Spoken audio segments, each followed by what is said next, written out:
Salut Sophie! Salut Florian! Et bonjour à tous, bonjour à toutes et bienvenue dans ce nouvel épisode du Courrier de la Sterne. Et aujourd'hui, on va parler de fourmis. Encore un oiseau différent?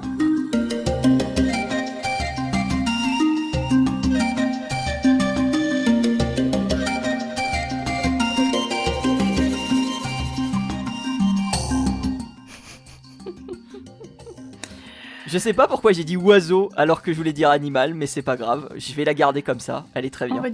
On va dire que c'est un oiseau. Après tout, ça vole les fourmis, tu sais, il y en a qui ont des ailes. Oui, c'est vrai. Mais il y a pas un oiseau qui s'appelle fourmi quelque chose? Je sais plus quoi. Il y a des familles d'oiseaux où effectivement il y a le nom fourmi dans le nom. Mais sinon, normalement les Formicaridés, c'est effectivement une famille d'oiseaux où tu as fourmi du coup dans le nom. Est-ce que c'est d'eux dont nous allons parler ce soir, Sophie? Pas exactement, non, mais bon. On pourra peut-être, si on a envie. Voilà. Comment tu vas, Sophie? Très bien, très bien. Tiens, ce soir il fait un peu plus froid que d'habitude, ça change. D'habitude on a plus chaud qu'autre chose en ce moment, mais... Et vous êtes beaucoup arrosé aussi en ce moment? Non, ça fait une semaine qu'on n'a pas eu de pluie finalement. Ah, ok. Ouais. Bon. M'aurait-on menti sur les réseaux sociaux? Enfin bref. Ça dépend quelle partie de l'Afrique du Sud, parce que tu sais, c'est grand l'Afrique du Sud, ça fait quand même 3 fois la France, donc il y a des parties qui sont arrosées et d'autres qui ne le sont pas. En l'occurrence, la nôtre ne l'est pas. Les projections des cartes sont toujours erronées. C'est assez, comment dire, fascinant de s'intéresser justement à la véritable taille des continents et des pays, et de se rendre compte en réalité que la taille des différents pays est beaucoup plus différente que celle que l'on connaît habituellement. Voilà. Oui. Bon, on a fait un point géographie. Mais moi, Sophie, cette semaine, je vais rester en France, ou presque, mais je vais parler d'une étude qui a fait grand bruit. On va parler de pesticides, on va parler d'oiseaux. Alors vous allez dire, mais pesticides, oiseaux, grand bruit, c'est pas comme si ça faisait bien 10, 20 ans, 30 ans que l'on connaît que le problème que peuvent avoir les pesticides avec les oiseaux. Vous allez voir qu'en réalité, c'est une étude bien plus délicate qui a été menée par les équipes du Muséum d'Histoire Naturelle. Mais avant tout ça, rétro piou piou, Sophie, qu'est-ce que tu as découvert lors de ces 7 derniers jours? Alors, une petite info, un article qui est sorti juste dernièrement en septembre de l'année dernière, donc c'est pas les derniers jours, mais enfin, je l'avais pas vu passer, donc je le rattrape. Est-ce que tu savais, Florian, que lorsque les oiseaux incubent leurs œufs, ils les font tourner, c'est-à-dire que la femelle oiseau se relève régulièrement et puis fait bouger l'oiseau là avec l'œuf avec ses pattes, avec son bec. Je sais pas si t'étais au courant. Si, je vois très bien. Alors je ne savais pas que c'était une particularité quelque chose qui était assez significatif, mais oui, j'ai déjà vu des oiseaux déplacer les œufs, etc. Peut-être température, quelque chose comme ça? Alors pas seulement, effectivement, température. Alors température, il y a d'autres mécanismes, on peut en parler une autre fois si tu veux, c'est un poil complexe. Mais pour le retourner l'œuf, en fait, il y a une publication qui est sortie et qui fait une review de le nombre de fois, selon les espèces, où les mamans oiseaux font tourner les œufs dans le nid. Alors ils font pas tourner les serviettes, ils font tourner les œufs. Ne prenez pas ça mal. Et du coup, ils comptaient, ils essayaient de voir s'il y avait une raison pour ça, s'il y avait une différence entre les différents groupes d'oiseaux et si on pouvait catégoriser tout ça. Et donc il semblerait que les oiseaux qui sont les plus petits, les passereaux, et surtout ceux qui ont besoin de soins parentaux derrière, donc qui vont rester au nid plus longtemps, généralement la période d'incubation n'est pas très très longue, et les mamans oiseaux font tourner les œufs dans le nid très souvent. Alors que les oiseaux qui, au contraire, eux, n'ont pas beaucoup de soins parentaux, type canard, poule, etc., et du coup avec des petits qui se dérouillent tout seuls dès la sortie de l'œuf, et ben eux par contre, Ok. les œufs sont pas vraiment tournés tant que ça, et encore moins chez les grands oiseaux type autruche, où là carrément y a quasiment pas de... les mamans font quasiment rien en fait, hein. Elles se posent sur les œufs et puis basta. Et puis voilà. Et en fait, les auteurs de l'article se sont intéressés à pourquoi est-ce qu'on fait tourner les œufs. Est-ce que c'est important? Et alors oui, c'est important parce que il y a des conséquences sur le développement de l'embryon dans l'œuf, et notamment des conséquences sur la manière dont il va se développer, et aussi sur les membranes qui sont à l'intérieur de l'œuf. Et si tu ne Mhm. fais pas tourner les œufs régulièrement, il se peut que le développement se passe mal, que ton petit meure dans l'œuf, ou alors que les membranes se soudent entre elles, que les vaisseaux sanguins ne se développent pas correctement autour de l'œuf, parce que normalement Ah c'est oui. normal, hein, ça se développe autour de l'œuf, hein, les vaisseaux sanguins, pour nourrir le Ok. poussin notamment. Et du coup, soit le poussin meurt in embryo, soit il ne peut pas s'extraire de l'œuf lorsque vient le moment de percer la coquille, parce que les membranes sont soudées par exemple, ou il y a d'autres problèmes. Donc c'est super important, et ça mérite beaucoup plus de détails, parce que ce sont des choses dont on a besoin pour élever des oiseaux en captivité, notamment des espèces en voie d'extinction. Parce qu'il faut savoir exactement, Ah ce sont des ouais, ok. informations critiques pour pouvoir justement incuber les œufs correctement dans des incubateurs artificiels, hein, évidemment. Bien sûr. Alors du coup, il y a une différence fondamentale entre être nidicole et nidifuge, c'est ça? Exactement. Ok, d'accord. Et pourquoi justement les oiseaux qui sont nidifuges, comme les autruches et autres, bah, tu parlais des canards, on peut peut-être parler des poules aussi, Mhm. n'ont pas justement ces problèmes-là? Est-ce que c'est discuté dans l'étude? Alors ils font quand même tourner un petit peu les œufs, hein, c'est pas non plus, ils sont pas complètement statiques, mais pas Mhm. autant. Alors ils savent pas pourquoi ou comment, on est encore au balbutiement, hein, des recherches qui sont faites sur le C'est sujet. fou. On Ok. on a une vague idée qu'il faut tourner les œufs, et c'est quelque chose que on a compris assez tôt, parce que c'est pour ça que les incubateurs artificiels ont des moyens de faire tourner les œufs. Alors tu peux les régler sur une fois toutes les 2 heures ou plus si t'as envie. Mais on n'est pas exactement sûr de la fréquence en fonction de l'oiseau, on sait pas trop comment ça fonctionne, on a une vague idée de pourquoi, mais on sait pas trop en fait les raisons profondes derrière tout ça, ni comment ça se passe au niveau du Incroyable. développement. Donc c'est en ça que ça va être intéressant dans les prochaines années si la recherche continue sur le sujet, et on espère en apprendre plus. Ah bah ouais, ouais, tu m'étonnes. Puis comme tu l'as dit, il y a des gros impacts qui peuvent avoir lieu pour des espèces en voie de disparition et autres. Mhm. Super intéressant comme sujet. Moi, je vais parler de moineaux domestiques, Sophie. On va Ah. aller dans la capitale parisienne Mhm. avec donc une étude menée par la LPO elle-même que vous retrouvez dans le PASSER. Donc c'est une étude que pour une fois nous vous présentons en français.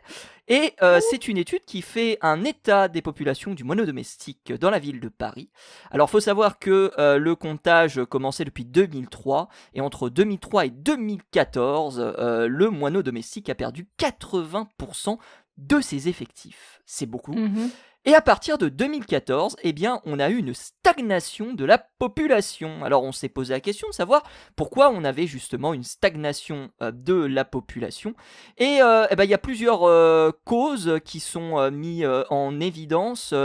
Premièrement, l'utilisation, ou plutôt la mise en place du plan Zéro Phyto par la ville de Paris en 2007, qui a commencé à porter ses fruits pour les moineaux aux alentours donc de 2014. Il y a eu une végétalisation des espaces publics aussi, ainsi que la création de nouveaux espaces verts qui ont mené justement à cette stabilisation des effectifs.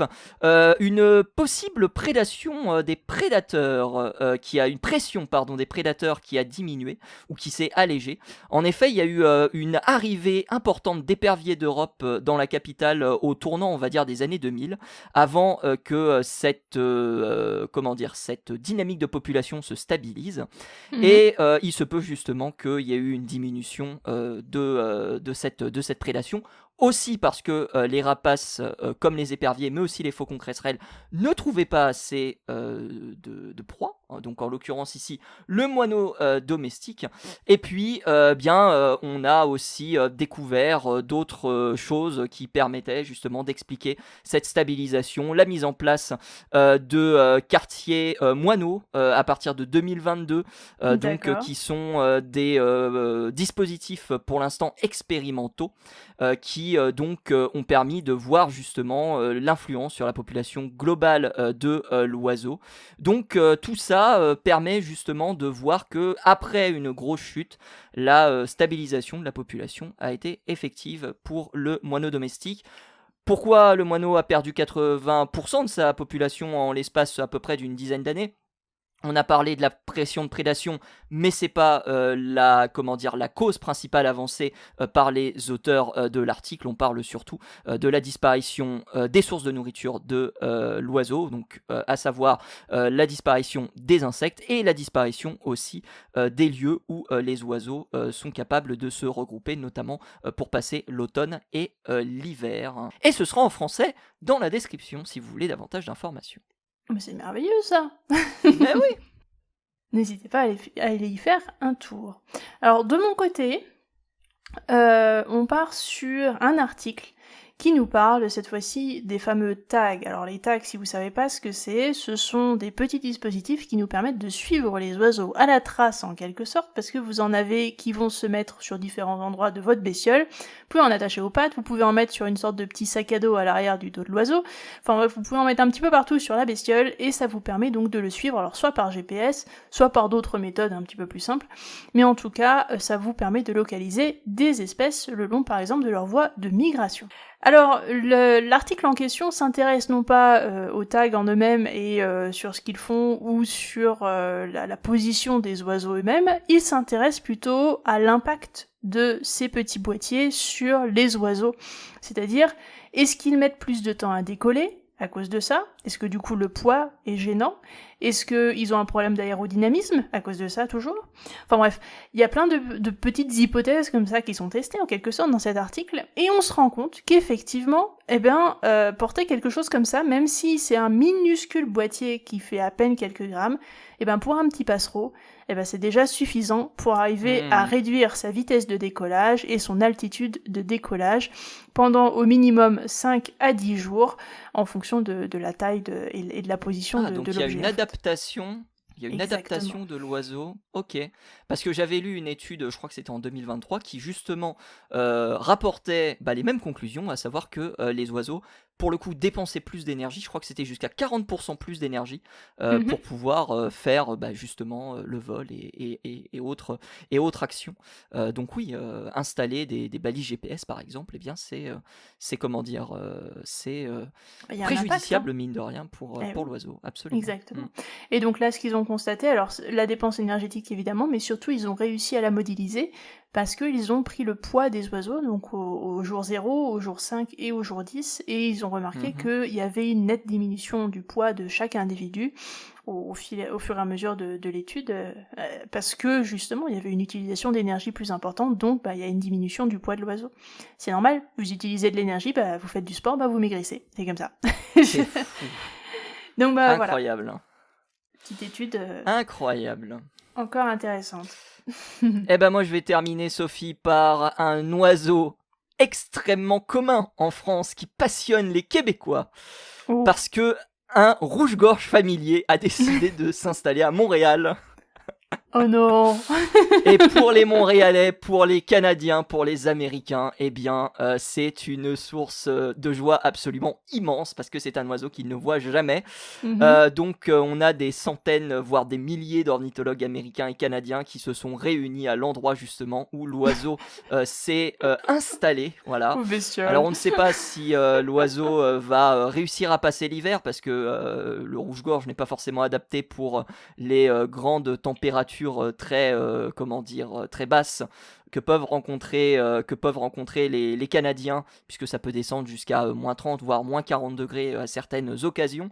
Et on essaie d'expliquer pourquoi le rouge-gorge a fait justement ce chemin, parce que généralement c'est l'inverse, généralement ce sont les oiseaux américains qui viennent en Europe, là pour le coup c'est l'inverse. Donc, plusieurs hypothèses s'affrontent.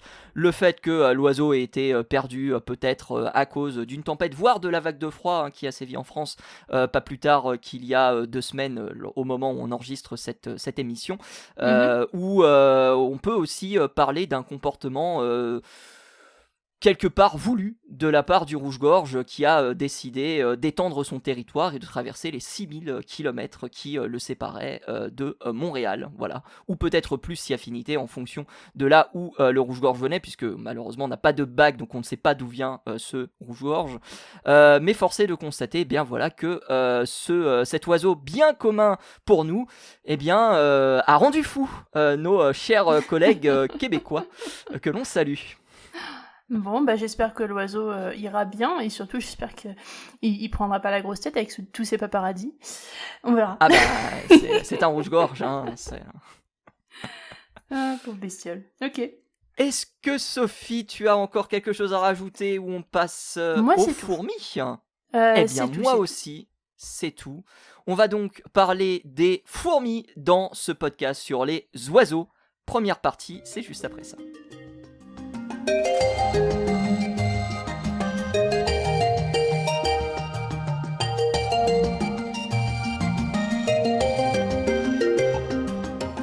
Alors Sophie, les fourmis. Ah oui, qu'est-ce qu'elles viennent faire dans ce podcast ? Vas-tu nous parler de formicage peut-être ? Ah, excellente question. Alors, je vais vous amener en Amérique du Sud cette fois-là, et on va partir en forêt amazonienne. Alors, qu'est-ce qui se passe là-bas ? Pourquoi est-ce que je vous parle de fourmis ? Alors, vous n'êtes pas sans savoir qu'en Amérique du Sud, il y a pas mal de fourmis, hein, il y a un paquet d'espèces là-bas, mais il y a aussi un paquet d'espèces d'oiseaux qui mangent les fourmis, certes, mais qui aussi utilisent les fourmis de là-bas. Alors, comment est-ce qu'ils les utilisent ? Eh bien, tout simplement, lorsqu'ils repèrent une colonie de fourmis, certaines espèces sont en fait habituées à les suivre et à récupérer les insectes qui sont dérangés par les colonies de fourmis qui se baladent un peu à droite à gauche, qui vont juste s'enfuir tout simplement devant les fourmis avant de se faire manger. Et donc l'oiseau est juste derrière pour gober l'insecte qui s'échappe juste dans le bec de l'oiseau. Donc on a plusieurs familles comme ça qui sont capables de manger des fourmis. Alors on a celle qui en anglais est appelée antbird, donc oiseau fourmi pour faire tout simple. Les British, comme d'habitude, ils ont l'habitude de faire des choses très simples. Alors, pour le nom de la famille, c'est les Thamnophilidae. Si vous voulez un nom, il n'y a pas exactement de nom français, donc on va rester sur Thamnophilidae en français. Vous avez 2-3 autres familles qui font ça aussi. Vous avez ce qu'on appelle les Dendrocolaptes, qui sont pareilles, certaines, en tout cas pas toutes les espèces, certaines espèces sont adeptes de ce genre de choses. Mais aussi quelques espèces un peu plus rares chez d'autres familles comme les Formicariidae, ce qui est très marrant d'ailleurs parce que chez les Formicariidae on pourrait se dire mais en fait c'est que des oiseaux qui vont manger des fourmis vu le nom de la famille, et bah pas du tout. C'est un peu différent évidemment parce qu'on peut pas faire les choses simplement. Donc nous avons d'un côté toutes ces petites familles là qui ont fait leur spécialité, pour pas mal d'espèces dans ces familles en tous les cas, de suivre les fourmis et de récupérer en quelque sorte les restes après leur passage. Et il y a une publication qui est sortie il y a pas longtemps. Alors on connaît un petit peu le principe de ces oiseaux-là, on les a étudiés quand même un minimum, mais il y a une publication qui est sortie il y a pas longtemps et que je trouvais intéressante, même si elle n'a pas exactement fait beaucoup de bruit, qui nous expliquait qu'en fait, il y avait une sorte de covariation entre les traits morphologiques et le comportement de ces oiseaux qui suivent les fourmis. Alors, comment ça se passe ? Dans cette étude, donc, la personne qui a écrit l'étude a en fait récupéré donc des espèces d'oiseaux qui appartenaient à toutes ces familles-là, plus quelques autres en plus que je n'ai pas citées, mais si ça vous intéresse, allez lire l'article, hein, il sera en description évidemment. Donc, il a récupéré des oiseaux de ces différents groupes, des espèces qui, elles, étaient plus spécialistes du suivi des fourmis et d'autres qui ne l'étaient pas, parce que dans ces familles, il y a un peu des deux. Et donc, il a essayé de faire une comparaison entre ces différentes espèces. Et en fait, il a trouvé des résultats. Et c'est là que c'est intéressant, parce que, effectivement, ce comportement de suivi des fourmis a, semble-t-il, un impact sur la morphologie de ces oiseaux. Alors, quel impact ?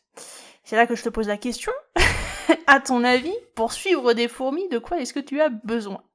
tu as besoin de marcher. Parce que voler, c'est un Exactement. peu... Et donc, du coup, les pattes des oiseaux qui suivent les fourmis sont plus développées. Eh ben oui, c'est une des caractéristiques, en tous les cas, de pas mal, alors pas de tous, évidemment, hein, mais de pas mal de ces espèces qui, effectivement, suivent les fourmis. Généralement, la marche est privilégiée sur le vol, et donc les pattes sont bien développées. Ce qui, du coup, veut dire aussi que, du côté des ailes, eh ben, il y a moins de sélection, au niveau de la taille des ailes, au niveau de la portance que vous allez avoir avec ces ailes. Donc en fait, les ailes vont s'en retrouver un poil plus réduites que dans les espèces qui, elles, ne suivent pas les fourmis. Et il semblerait qu'il y ait un dernier caractère qui, lui, par contre, personne ne l'avait vu venir, qui est, en l'occurrence, la zone qu'il y a autour de l'œil. Alors, tu n'es pas sans savoir que, généralement, les zones de peau nue, chez les oiseaux, c'est généralement des zones qui sont réservées à la signalétique, en quelque sorte. C'est-à-dire que ça va servir à exprimer des émotions, des envies, enfin bref, ça va exprimer vraiment ce à quoi tu penses en ce moment, en quelque sorte. Et en l'occurrence, chez ces espèces-là qui suivent les fourmis, il semblerait que le tour de l'œil, eh ben, il soit plutôt en peau nue, comparé aux autres espèces qui, elles, ont un tour de l'œil tout à fait normal, avec des petits plumes, comme on voit chez la plupart des passereaux. Prenez un moineau domestique dont on parlait tout à l'heure, c'est exactement la même chose, vous n'avez pas vraiment de zone de peau nue autour de l'œil, alors que chez ces espèces-là, eh ben, c'est quasiment tout le temps.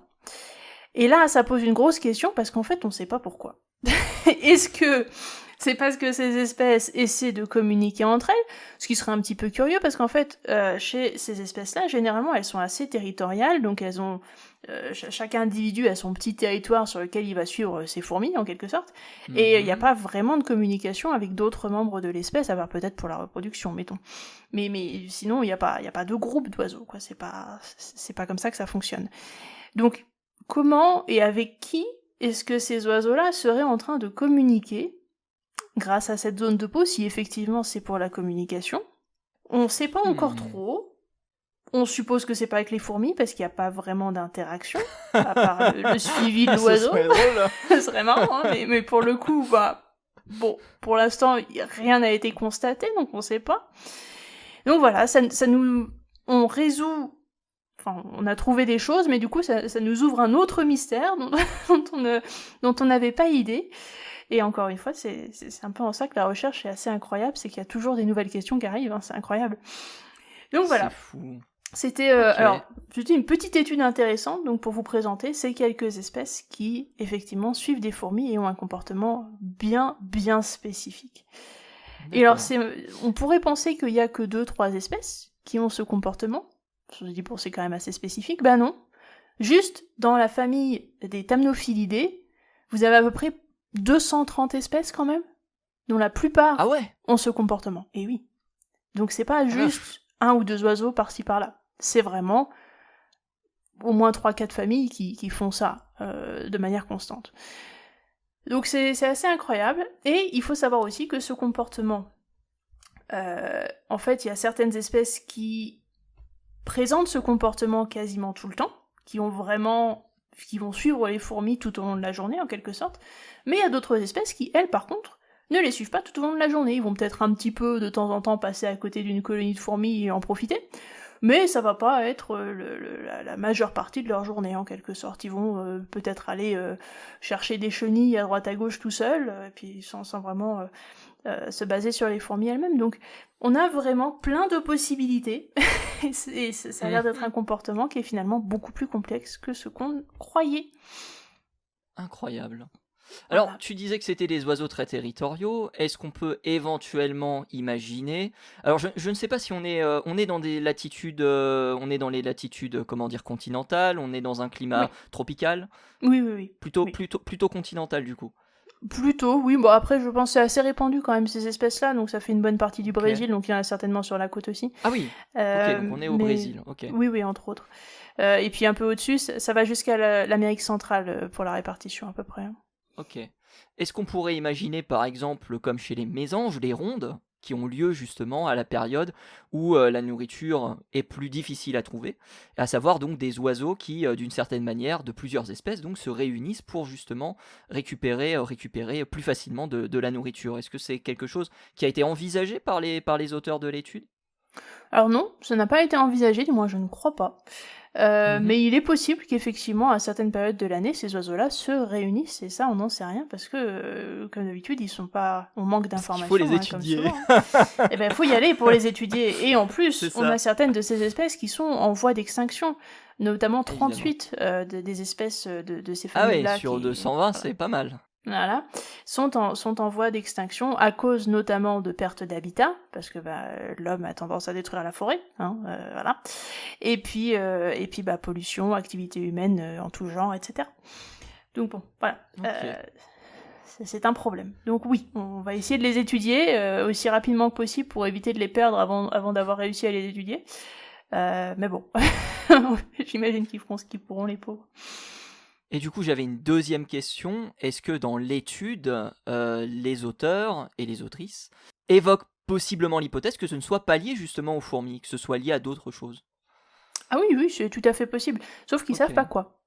C'est ça la C'est question. fou. Incroyable. C'est ça Bon. la question, voilà. Eh bien, on finit sur un je ne sais pas. Voilà. Non, Ce qui est mais souvent c'est le cas ça en science, l'intérêt de la finalement. science. Ah oui, c'est ça. Donc C'est on pour ça qu'on répond à fait de des la questions et recherche. puis il y en a C'est pour- d'autres qui s'ouvrent de l'autre côté. C'est comme ça que ça marche. Ah, Exactement. C'est pour ça qu'on fait de la recherche. exactement. Merci Sophie pour cette petite découverte donc des fourmis et des oiseaux. Et avec Nous, plaisir. on va repartir en France avec une étude menée par le Muséum d'histoire naturelle sur les pesticides et les oiseaux.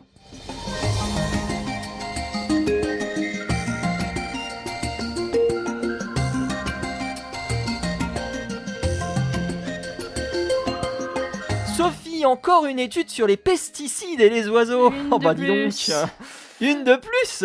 Mais enfin, on enfonce encore des portes ouvertes. Vous allez voir que c'est un petit peu plus délicat que ça, et c'est pour ça que l'étude réalisée par le Muséum d'histoire naturelle est très intéressante. Elle est menée par Anne-Christine Monet, qu'on salue si jamais elle écoute cet épisode.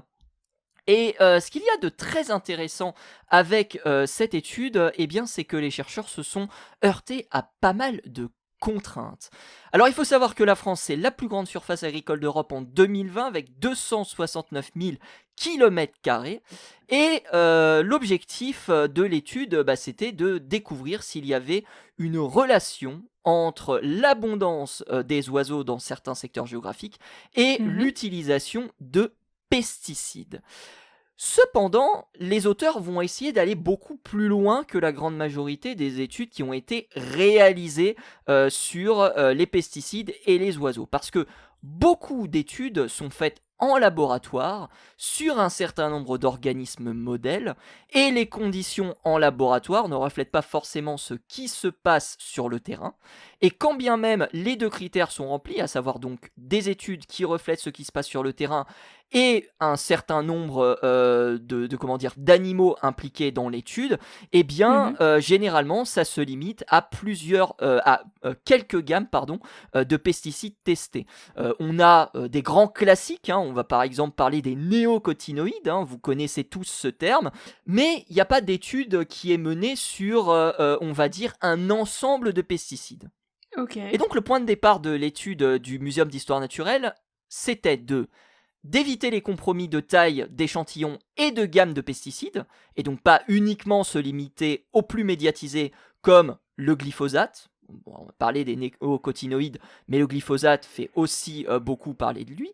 Il fallait isoler les effets des pesticides d'autres limites comme l'agriculture intensive, la diminution des habitats pour les oiseaux, que ce soit par exemple en coupant les haies, l'utilisation d'engrais. Bref, il fallait valider que c'était bien les pesticides qui étaient responsables de la perte de diversité, ce que certaines études peuvent hypothéser, mais ne peuvent pas vérifier, car les données sur les pesticides sont indisponibles.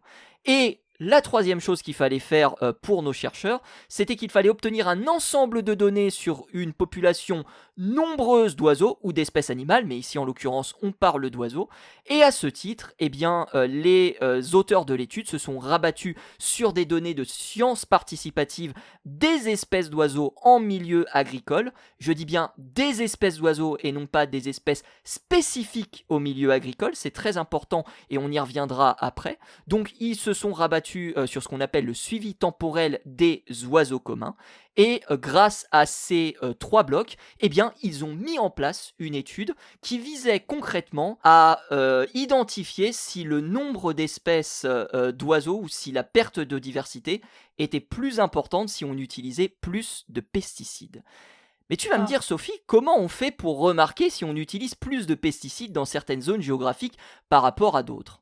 Eh bien, il s'avère qu'en France, depuis 2019, on a une base de données qui est ouverte au public, la Banque nationale des ventes réalisées par les distributeurs de produits, le BNVD. C'est donc utilisable depuis 2019, c'est ouvert au public, et ça permet de donner l'identité, la quantité, la date et la localisation des pesticides achetés. Donc c'était une ouverture hyper intéressante, mais il fallait quand même établir ce lien entre quantité de pesticides introduits dans l'environnement et contamination de l'environnement. Donc les chercheurs ont mené leur étude, et Sophie, qu'est-ce qu'ils ont trouvé ? Eh bien, après de nombreuses vérifications sur 242 produits phytosanitaires testés, sur un total de 64 espèces, 84,4% des espèces, soit 54 espèces en tout, réagissaient négativement à la surutilisation de produits phytosanitaires. Autrement dit, plus il y avait de pesticides, moins il y avait d'oiseaux. Et c'est une relation qui est encore plus significative pour 25 espèces, alors qu'il y en a une seule qui présente une corrélation positive entre l'abondance et les quantités de pesticides. Et Sophie, sache que c'est la huppe faciée. Voilà. Pourquoi ça m'étonne pas ? Voilà, on ne sait pas pourquoi. Alors, j'ai dit tout à l'heure que c'était pas des espèces uniquement spécifiques au milieu agricole, parce que si on reprend la figure qui nous est délivrée dans l'article et que vous pourrez consulter vous aussi, on va faire justement, entre guillemets, le top 10 des espèces qui sont, on va dire, les plus négativement impactées par les pesticides, ou plutôt la surutilisation de pesticides.